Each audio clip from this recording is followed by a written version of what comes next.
In this video, I will be discussing the difference between parameters and statistics. A statistic and a parameter are very similar. They are both descriptions of groups, like 50% of dog owners prefer brand X dog food. The difference is that statistics describe a sample, whereas a parameter describes an entire population. For example, if you randomly poll voters in a particular election and determine that 55% of the population plans to vote for candidate A, then you have a statistic. You only asked a sample of the population who they are voting for, then you calculated what the population was likely to do based on the sample.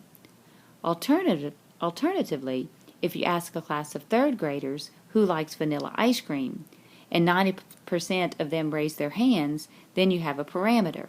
90% of that class likes vanilla ice cream. You know this because you asked everyone in the population. So, if you have a very small population, you usually have a parameter because the groups are small enough to measure. If you have a very large population, you most likely have a statistic. For example, say you have 10% of U.S. senators voted for a particular measure.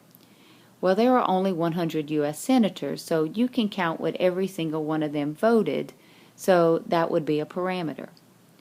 Another example could be 33% of 120 voters at a particular bike factory were paid less than $20,000 per year.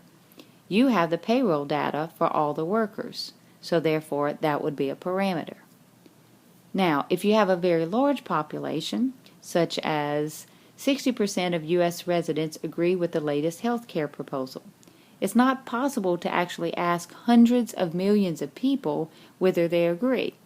So researchers have to just take samples and calculate the rest. So this is a statistic.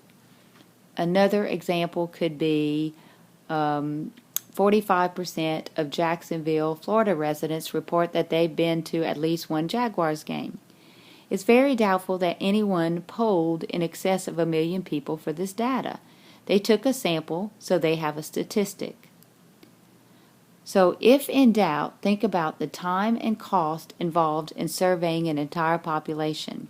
If you can't imagine anyone wanting to spend the time or the money to survey a large number or an impossible number in a certain group, then you almost certainly are looking at a statistic. We've talked about this before, but I wanted to make sure that you remember that the proper notation for mean and standard deviation for the population and for the sample are different.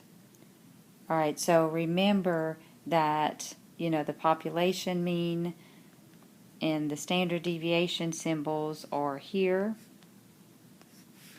And then these are the symbols for the sample statistic. So make sure you realize that they actually use different notation to represent the population and to represent the sample statistic.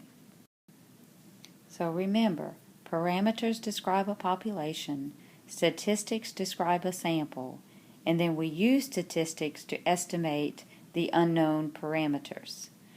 If you have a very large population, then you want to take some different samples, figure out the statistics for those samples, and then estimate the unknown parameters for the population. Now remember to complete your WSQ in your spiral notebooks.